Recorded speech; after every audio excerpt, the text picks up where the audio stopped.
Hey everyone, this is Kevin, the Apptrepreneur. Welcome to my channel. If this is your first time here and you happen to like what you see and you want to see more videos like it, please do me a favor, hit that subscribe button below and ring that bell notification. We upload videos on a near daily basis and you will want to be notified of when new videos go up, premieres, live streams, and whatever we talk about. So anyway, you might be noticing this little picture on the side. It says, Rest in Peace, Wii U, 2012 to 2017. I share this because of the topic at hand and to illustrate a point.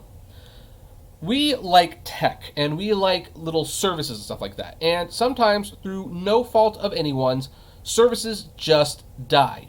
Now, there are a lot of services that died in the 2010s, between the 2010s. So, Wii U is one of them. It didn't quite make my top 10 list.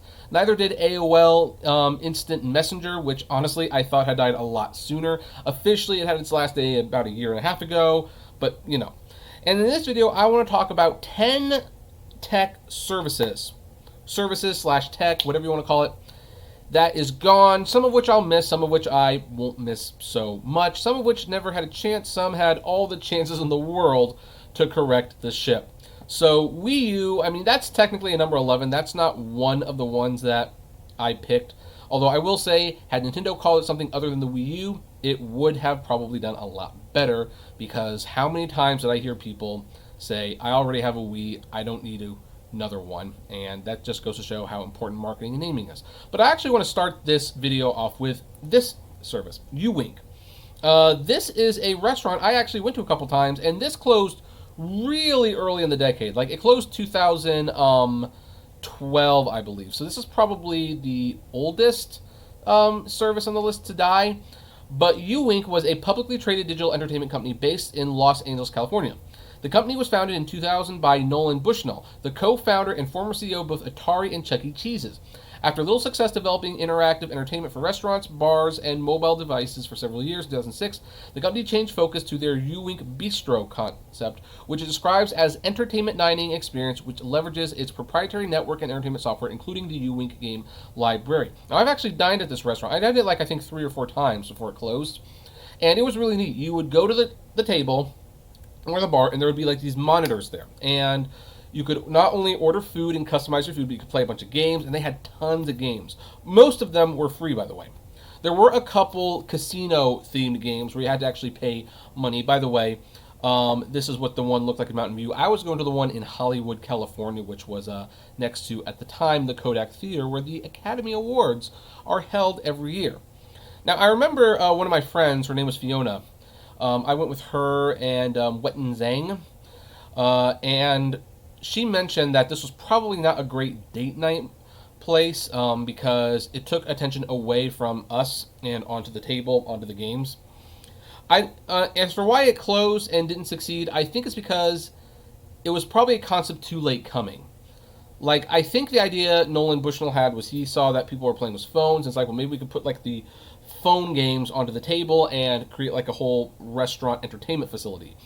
And I mean, it's interesting because he ran Chuck E. Cheese, and when he was running it, it wasn't doing so well. When he sold Chuck E. Cheese, it did very well. So he probably wanted to try to take a second crack at that. But that might have been the problem with the concept of it, if you stop and think about it, because everyone has a phone. They have their own phone and their own information, their own games. Why would they want games that you choose? I don't even think the games were super popular. So Uwink had like 3 restaurants. It started trading at $4.95 in the stock market, and by December 2012, it was trading for less than 1 cent. By the way, this sentence, funny enough, I actually added this sentence, so this is my contribution to Wikipedia.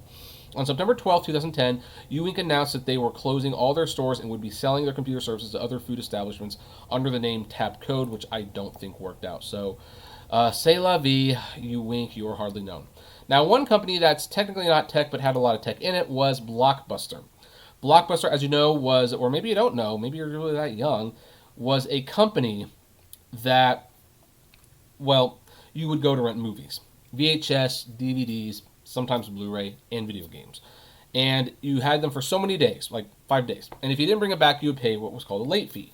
Nobody liked these things, by the way. Late fees were terrible. And late fees is kind of what did the company in when a company called Netflix came around and not only offered to rent you DVDs and discs through the mail, but you could keep it as long as you want, and you didn't have to pay a late fee. In fact, that strategy and that convenience has actually made it where there have been a couple times in my life where as I am renting a DVD slash Blu-ray from Netflix, I sometimes forget I have it, and like a couple months go by, and then it's like, oh yeah, so I got to watch it and send it back. But they make money off that. Now Blockbuster kind of exists still, but not really. It was bought by Dish and became incorporated on their on-demand service, and there is a Blockbuster store location feature here. And there is only one. 211 NE Revere Avenue, Bend, Oregon. That is the last Blockbuster in the world. So technically, Blockbuster is still alive. There was a little bit more in Alaska, but those all closed. So Blockbuster, we hardly knew you. Now, for my rideshare buddies, you might remember this one, Sidecar. Sidecar was a U.S.-based transportation network company that provided ride-sharing services and business-to-business delivery services. It was founded in 2011 in San Francisco and closed on December 31st, 2015. Now, Sidecar cited Uber's super competitive rate cutting as a response to them shuttering. They could not match Uber's low rates forever. But Sidecar had like a lot of cool features. I mean, when you started driving, you had to do like the same rate, but after you gained some rides and got some feedback, you could actually start charging what you wanted to charge on Sidecar. You could actually list what you felt you were worth.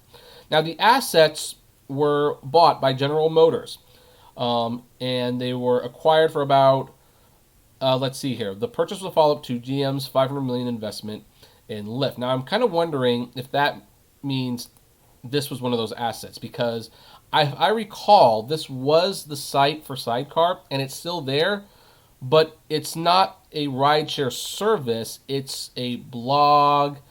It's a blog now. Actually, maybe I should apply to write for these guys. Maybe that's how I can keep in my my rideshare cred in the rideshare world and get paid for it. Maybe I should become like a writer for Sidecar. But yeah, this is now a blog now, but it's no longer a rideshare service. Now the next company is technically a tie because they're kind of two sides of the same coin. They're MoviePass and they're Sinemia. And we'll start with MoviePass first, because MoviePass was this movie subscription service. You probably are actually very aware of this. In fact, I still have this, so I can do this visually, where you would spend a fee every month and you would have access to this MoviePass card. You could check in to see one movie a day that was not 2D or IMAX, at least for the most part. There was a brief period where you could see those, but it didn't last very long. And you went to the theater, you swiped the card, and you could see the movie, and it was like magic. Now, when I signed up for this thing, I was paying like $35 a month, which was fair. That was totally reasonable. But it didn't really work out too well, so Mitch Lowe, who was an executive at Netflix, came on board, and the first thing he did was he actually changed this to $100 a month, except now you could see 3D and IMAX.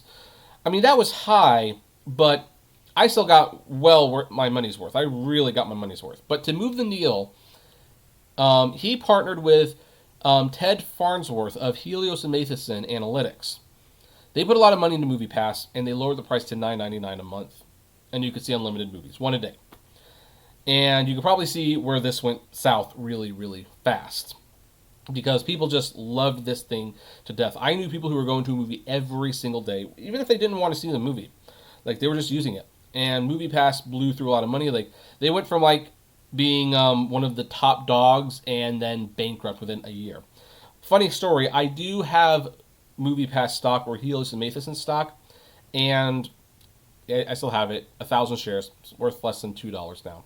Now, Sinemia was the other one, and Sinemia advertised a variety of subscription types, including those allowing users to watch movies in every format available: 2D, 3D, IMAX, 4DX, D-Box, ScreenX, at any movie theater with no limitation on the dates or movie showtimes. However, the service was plagued by problems, like there were login problems. It was usually hard to reserve your tickets. There were actually several times when I would want to use Sinemia for a movie, not even a specialty movie, just something like Us, and I couldn't do it. So Sinemia wasn't unlimited like MoviePass. I think it was you paid for so many movies a month.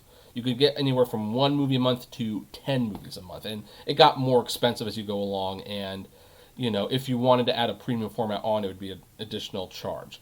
The problems people had a lot of problems that people had with Sinemia was the hidden fees. They would charge a fee to reserve ticket seats, and then they would charge you a processing fee, and then in some cases, they would even charge you like an additional fee just for the heck of it. Near the end of their life, they actually started offering unlimited movies, and you had to pay for the whole thing up front the whole year. So my brother and one of my friends, unfortunately, were people who like sent them like $350 up front, and then like a month later, they shuttered. Now, here's the thing. The Sinemia website is down. I can't show you. But interestingly, the MoviePass website is still up with this email talking about the service disruption. Here's the interesting thing, though. They continue to update it. They have all of these are recent movies. This Little Women isn't, but there is a Little Women movie out in theaters. But for the most part, these are all fairly recent movies. And I'm just kind of wondering who's actually updating the site. Like, and they're still advertising how the deal works. And you can join a waitlist now, which the waitlist is $19.95 a month. Go watch any movie available in the app. Enjoy one movie per day. MoviePass, yep. So I think they're going to try, but and here's the thing. Your choices may be restricted due to excessive individual usage. So I think someone at MoviePass still wants to come back. I don't think it's going to come back. And the thing is, it's since been replaced with AMC Stubs A-List and Regal Unlimited, and to a much, much lesser extent, the Cinemark Movie Club. Also, Alamo Drafthouse is doing a version too. So I don't think we need to go back to MoviePass, but it's interesting to... I was definitely saddened the day that they went under, but thankfully alternatives did pop up. Now, one thing that's technically dead, but maybe not so much, is MP3s. And the reason MP3s are considered a dead technology is because the patent owners actually let the patents expire. By holding the patents, they were collecting royalties for MP3s, but the thing is, with MP3s, it's easy to make them. You can just get them off CDs. I don't think they were really making money off them anymore, and most streaming services no longer use MP3s. They have moved on to MP4 and other high-fidelity sound files. So as a result, MP3's patents were allowed to expire, thus it is officially a dead technology. I will say, however, though, out of all the dead technologies in this video that died the last decade, MP3 is one that you are probably still using, and one that most people will continue to use for years to come because it's just that easy to make. And in fact, I still have tons of MP3s. I bought a couple CDs yesterday from Goodwill, and I ripped them, and sure enough, they were ripped into MP3 format. Now, this one kind of breaks my heart a little bit. 3D television. I love 3D. I have a huge 3D collection. I run a 3D blog. That TV that's playing right now, I don't know if you can see it in the video right now, that is a 3D TV that we just bought with 4K capabilities. And we didn't get rid of the old 3D TV. I'm keeping all the 3D TVs. I just want to be careful that I'm not hoarding these damn things because I love 3D, but they're not making them anymore. So, and as I say, as of 2019, most 3D TV sets and services are no longer available. And the reason 3D TV probably didn't catch on is because, unlike 4K, 3D is kind of like a specialty thing. You'll want to watch certain movies like Avatar and Frozen and How to Train Your Dragon and Alita Battle Angel in 3D, but you don't want to be watching like the news in 3D. You don't want to be watching sports in 3D. Having 24-hour 3D channels didn't make much sense. Some people didn't like wearing the glasses. It gave some people a headache. And even though I'm sure the technology got cheaper, I mean, from the TV manufacturer's point of view, if people aren't using it, why even include the expense in the first place? I think that's a little short-sighted in my opinion, but here's the good news. 3D TV might actually come back at some point because they are still working on new 3D TV displays. They're trying to see what you can do without the glasses, and they want to reportedly have some of these TVs available by 2021, which is when Avatar 2 should be hitting Blu-ray 3D. And bringing 3D back, by the way, would also be a way to bring back a physical format because streaming 3D is a major, major pain. So 3D TV, it died in 2010. You can even see there's a section, the fall of 3D TV right there. And then there's health effects because not everyone can watch 3D. But I think 3D will probably make a comeback at some point. It's just a matter of when. Now this was kind of fun, but it's a shame. The Kinect. I actually like the Kinect. I loved playing Fantasia Music Evolved on the Kinect. I liked the Kinect Sports. I liked moving the operating system with the Kinect device. But it didn't really take. The problem was the Kinect made the Xbox One $100 more expensive. than the PlayStation 4, which gave Sony like a huge lead. So after less than a year, Microsoft decided not to bundle the Kinect with the Xbox anymore, but not too many people were interested in buying it separately, which meant software providers weren't really going to support it. So they pretty much discontinued. They disconnected Kinect as a video game device. Now that said, it still kind of lives on internally at Microsoft. They're using the Kinect technology for things other than gaming, so this one kind of has a happy ending. Unlike the Windows Phone. The Windows Phone is dead. Microsoft wanted to get badly, actually it was Steve Ballmer specifically, who wanted to get into the phone business badly. He was looking at, the success was Android and obviously the iPhone, and he bought Nokia basically to manufacture the Windows Phone. And here's the thing, the Windows Phone was awesome. I actually loved those phones. I had a Windows Phone. I still have one for personal use. But I liked the operating system. I liked the way it looked. I liked the way it felt. It was just too late. They entered when it basically became like a two-party business, if you will. There was just Republicans and Democrats. There was no room for a Green Party. And the Windows Phone was the Green Party. Yeah, it got like 6%, but it wasn't holding its own. And so I think the purchase of Nokia was basically considered one of the biggest busts of Microsoft. They spent like a lot of money on that company, and it didn't work out. So, like, was it Nokia? I'm pretty sure it was Nokia. By the way, also special shout out to the Zune, because the Zune kind of falls into the whole MP3 and Windows Phone thing. Zune was a nice little device. It was just way too late. Now then, I kind of debated which Google product to pick because Google unfortunately has killed so many products that they have their own website dedicated to it. Now, I considered mentioning the Google Glasses, but I never liked them in the first place. But one service that they really tried to get people to use was Google+. This was Google's response to Facebook. And one of the ways that they tried to get people to sign up for Google+ is if you wanted to comment on YouTube videos like this one here, you had to have a Google+ account. Now, in hindsight, it was kind of neat. It really made it so that you could actually become friends with commentators and creators on the Google+ platform, but people didn't like being forced to sign up for it. And Facebook had got such a huge hold in the marketplace that Google+ just struggled for years. And then one year, it got hacked badly, and then it got hacked again a couple weeks later. And when you're like one of the biggest companies in the world, you cannot have a product that is constantly getting hacked. So they put an end to it. Now, the final thing I want to talk about is an Apple product. Now, some of you might be thinking I'm talking about the iPod Classic, which no, although I do miss that. And some of you might be saying iTunes. And while that technically kind of falls into this category, iTunes can still be used. One thing I will not miss, though, is iTunes Ping. I mean, oh my gosh, this thing was garbage. iTunes Ping, or simply Ping, was a software-based music social networking and recommender system service developed and operated by Apple Incorporated. It was announced and launched in September 1st, 2010 as part of the 10th major release of iTunes.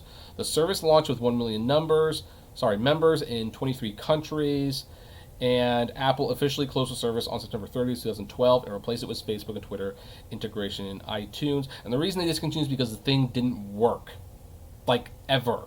It was such a crummy recommender. Like, it always recommended things that I would never listen to. It's like, oh, you listen to Barry Manilow and Celine Dion. Well, do you want to listen to Blink 182? Stupid things like that. And we didn't need another social network. We certainly didn't need one just for iTunes. Like, my nose is itching right now. I'm sorry, folks. Like, this was just, let's go to the issues here, okay? Facebook. During Apple's announcement of Ping, Chief Executive Steve Jobs gave a demo of the service in which he demonstrated the basic functionality of the service, including Facebook integration. However, shortly after Ping was released to the public, users began to report that Facebook social integration had been removed. Kara Swisher, technology columnist for the Wall Street Journal, reported that after speaking to Steve Jobs regarding the matter, he had revealed that Facebook and Apple had failed to reach an agreement. That's an unusually short sight of him.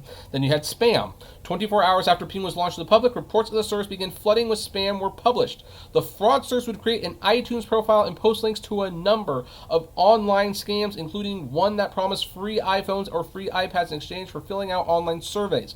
Definitely something you don't want in an Apple product. Fake accounts on September 2nd, 2010. Keep in mind, we're not even a month beyond its launch.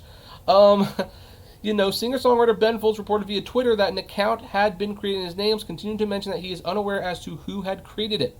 Graham Cluley, senior technology consultant at Sophos, said it used to scams like this being spread far and wide via sites like Facebook, but clearly the lack of filter around Ping is making it a brand new playground for scammers to operate in, and limited availability. The service was initially available in 23 countries where users have full access to the iTunes Store. Therefore, users in countries with limited or no access to iTunes Store, such as Chile, the Czech Republic, Croatia, and India, were unable to access Ping. What a disaster this was. And they closed it like 2 years later. And of course, again, it doesn't work. It never worked. It would never recommend anything. You say, I like the Beatles. It's like, oh, does that mean you like NSYNC? Well, I do, but not necessarily. I don't know what the two have anything in common. You'd think they'd recommend the Rolling Stones, if anything else. Like maybe Hermits, another British band from the 60s. I don't know. So anyway, out of all the things to go, I will not miss iTunes Pings at all. Uwink, I don't think I would have gone too many times, but it will be a shame that it's gone. I miss Blockbuster, even though, frankly, I hadn't really been in years, and Blockbuster was no longer really a player. Sidecar, man, I wish they had survived. I kind of wonder what would have been like. MoviePass and Sinemia, don't miss them so much. We have replacements. Those are better. MP3, technically still using them. 3D TV, yeah, we'll miss this. Granted, I've got some 3D TVs, and I'm going to keep them hold to my chest until it comes back. The Kinect, we'll miss that. I'll kind of miss the Zune too. Won't miss Google Plus though, and I will not miss this thing at all. So, now then, with that out of the way, what tech died in this decade that you think you will miss, or which tech died that you're like, good riddance, I'm glad it's gone? I would love to know. So, comment below, like, favorite, share, subscribe, and as always, blame responsibly. Have a good one.